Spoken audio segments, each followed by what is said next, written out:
Right now, over 24,000 locomotives are moving across America. They haul everything from coal to cars to the packages sitting on your doorstep. And every single one of them falls into one of four categories. We're going to break down each type, starting with the machines that built this country and ending with technology that might change railroads forever. So, here's the first type, and it's the one that started everything. Type 1, steam locomotives. Steam locomotives ran American railroads for over 100 years. The basic idea is simple. You burn fuel, usually coal or wood, to heat water inside a boiler. That water turns into steam, and the pressure from the steam pushes pistons back and forth. Those pistons connect to the wheels through metal rods, and that's what makes the locomotive move. The first one to operate in the United States was the Stourbridge Lion back in 1829. It came from England, and it only ran for a short time because it was too heavy and damaged the tracks. But it proved that steam power could work here. A year later, Peter Cooper built a small engine called the Tom Thumb. It raced against a horse, and even though it lost that race because of a mechanical problem, people saw the potential. That same year, the best friend of Charleston became the first American-built locomotive to pull passengers on a regular schedule. It worked great until 1831 when a worker got annoyed by the sound of the steam escaping and held down the safety valve. The boiler exploded. Lessons learned the hard way. By the mid-1800s, steam locomotives were everywhere. The 440 American type became the standard. That number tells you how the wheels are arranged. 4 small wheels in front for steering, 4 large driving wheels in the middle for power, and 0 wheels in the back. This classification system is called the White notation, and railroaders still use it today to describe steam engines. About 25,000 of these 440 locomotives were built, and they can handle curved tracks really well, which made them perfect for the railroads spreading across the country. When the Transcontinental Railroad was completed in 1869, steam locomotives like Central Pacific No. 60 and Union Pacific No. 119 did the work. These machines burned wood and coal and could pull heavy loads over long distances. As trains got heavier and railroads needed more power, the designs grew more complex. The 280 consolidation had 8 driving wheels for better pulling power. The 462 Pacific type could reach high speeds for passenger trains, and the 484 Northern had a massive firebox to let it run longer without stopping. The biggest steam locomotives ever built came from Union Pacific. The big boy, officially designated 4884, weighed over 1 million pounds and produced 6,290 horsepower. Only 25 were made, and they were designed specifically to haul freight over the mountains between Wyoming and Utah. One of them, number 4014, was restored in 2019 and still runs on special occasions. Seeing it in person is something else entirely. There's another category of steam locomotives that most people never hear about, the geared types. Regular steam engines work great on flat, well-built tracks, but logging companies and mining operations needed something different. Their tracks were temporary, often uneven, and they went up steep mountain grades. So engineers designed locomotives where the steam power went through a series of gears instead of directly to the wheels. The Shay was the most popular. Ephraim Shay patented in 1880, and the Lima Locomotive Works built around 2,770 of them. Cylinders sat vertically on one side of the engine, and they powered a drive shaft that ran all the wheels through gears.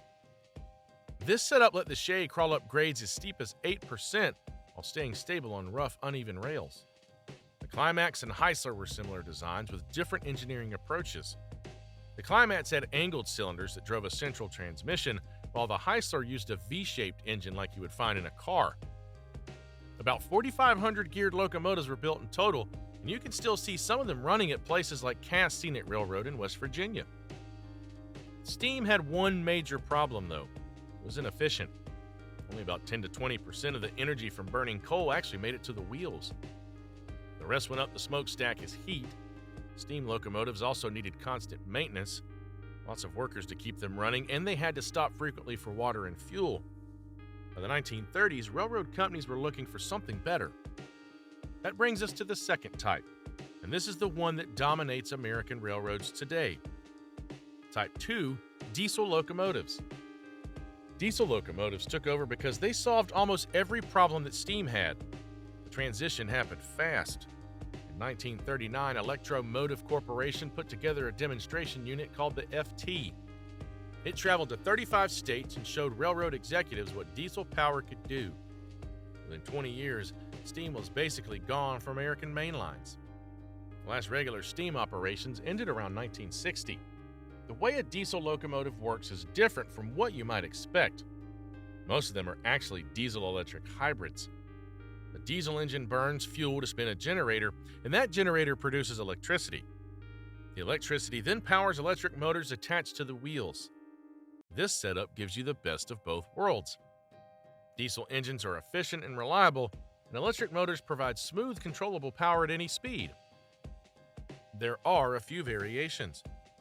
Diesel mechanical locomotives use a transmission like a truck, but these are rare in the United States because they can't handle the heavy loads that American railroads need. Diesel hydraulic locomotives use fluid to transfer power, and some European railroads use them, but they never get caught on here. Diesel electric is the American standard. The classification system for diesel locomotives is different from steam. Instead of counting wheels, we count axles and whether they're powered or not. The AAR wheel arrangement uses letters, where A means one powered axle, B means 2, and C means 3. The locomotive classified as CC has 2 trucks with 3 powered axles each, for a total of 6 powered axles and 12 wheels. Most heavy freight locomotives in the United States are CC types. The 2 major manufacturers have been trading the lead for decades.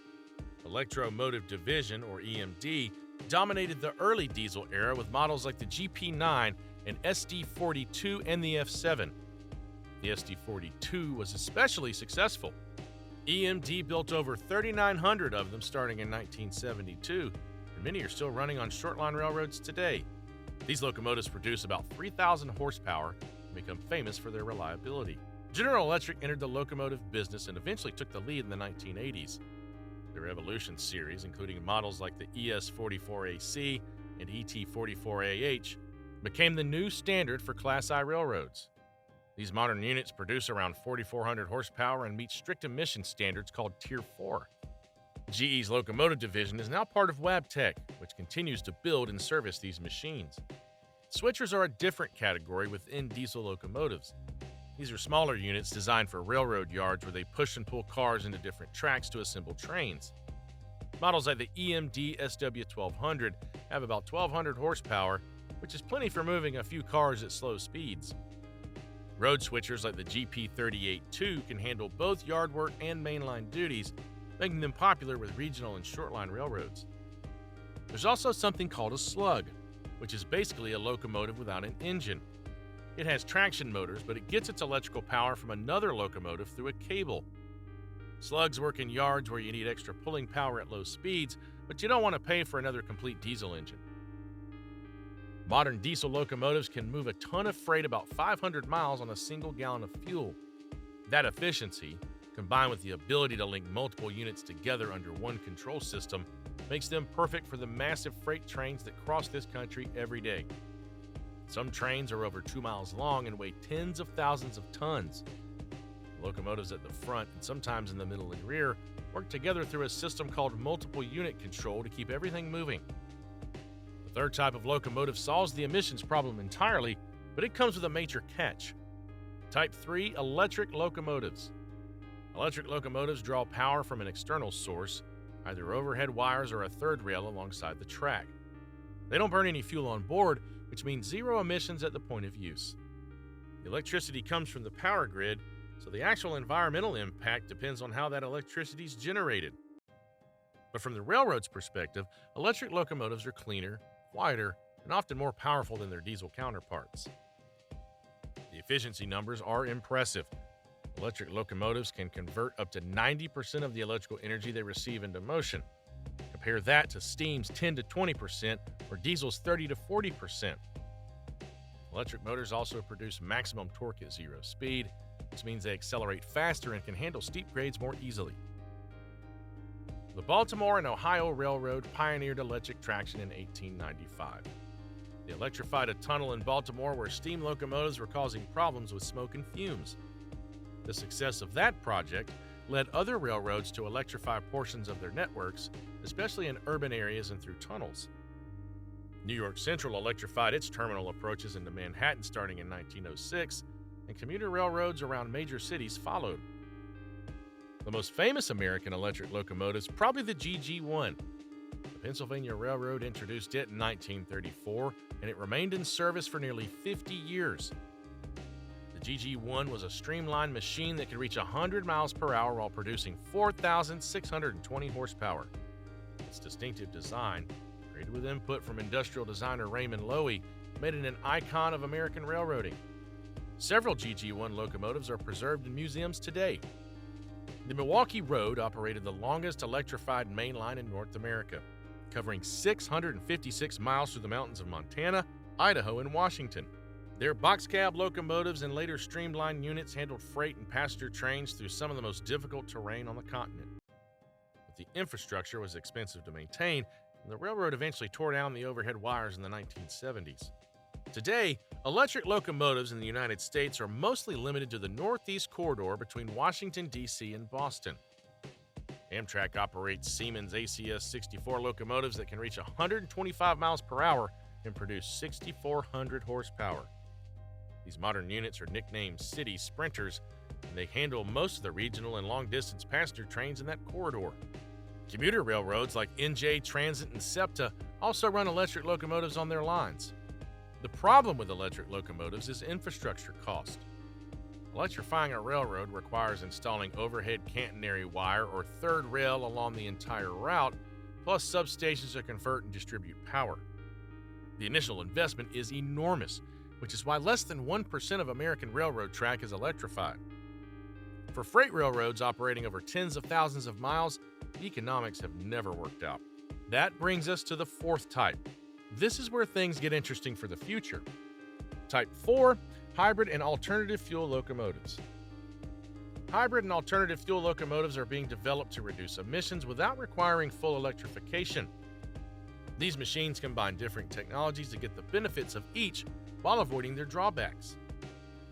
Battery electric locomotives store energy in large battery packs and use electric motors for propulsion. They produce zero emissions and can be recharged from the grid or from other locomotives. U.S. Steel started using one at their Pennsylvania plant in 2023, and it saves about 40,000 gallons of diesel fuel every year. The limitation is range. Current battery technology cannot store enough energy for a locomotive to cross the country, so these units work best in switching yards and for short-haul operations where they can recharge frequently. Hybrid locomotives combine diesel engines with battery packs or capacitors that capture energy from braking. When a train slows down, the motor works in reverse as generators, turning that motion back into electricity that gets stored for later use. This regenerative braking can reduce fuel consumption by 50 to 80% in yard operations, where locomotives start and stop constantly. Some railroads have converted older switchers to genset configurations, where multiple small diesel engines replace one large one.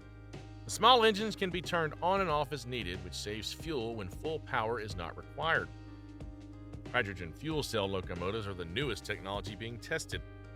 A fuel cell combines hydrogen with oxygen to produce electricity. The only byproduct is water. No carbon dioxide, no particulates, no pollution. Alstom brought their Coradia Island hydrogen train to the United States for testing in 2023, and American manufacturers are developing their own versions. Wabtec has stated publicly that hydrogen is the locomotive fuel of the future. The challenges are significant, though. Hydrogen has to be produced, stored, and distributed, which requires entirely new infrastructure. The current production methods for hydrogen are energy intensive, and most commercial hydrogen still comes from natural gas, which produces carbon dioxide. Green hydrogen made from renewable electricity through electrolysis solves that problem but remains expensive. Siemens is launching a new battery locomotive called the Charger B Plus AC in 2025. It can run on battery power where there are no overhead wires and switch to electric power where catenary exists. This dual-mode approach might be the bridge technology that lets railroads gradually electrify their networks without having to do it all at once. Industry analysts project that demand for battery electric and hydrogen locomotives will grow significantly through 2043. The Federal Railroad Administration has studied these technologies and sees them as a pathway toward eventual full electrification of freight rail. The economics are shifting as battery costs come down and emissions regulations get stricter. Union Pacific and other major railroads are already testing battery-powered locomotives in their yards. The early results show fuel savings and reduced maintenance costs. When you multiply those savings across thousands of locomotives operating for decades, the numbers start to make sense even with higher upfront costs. The transition will take time. Diesel locomotives can last 40 years or more with proper maintenance, so the existing fleet will not disappear overnight. What we are seeing is the beginning of a gradual shift, similar to what happened when diesel replaced steam in the 1940s and 1950s. That transition took about 20 years. This one might take longer because the infrastructure requirements are more complex. So, those are the four main types. Steam built the railroads that connected this country. Diesel made them profitable and efficient. Electric proved that zero emissions are possible with the right infrastructure. And the emerging technologies might finally give us the best of all worlds: clean power with the range and flexibility that American railroads need. The locomotives crossing this country right now are carrying the weight of an entire economy. And the next generation of machines being developed in labs and factories today will determine what that looks like for the next 100 years.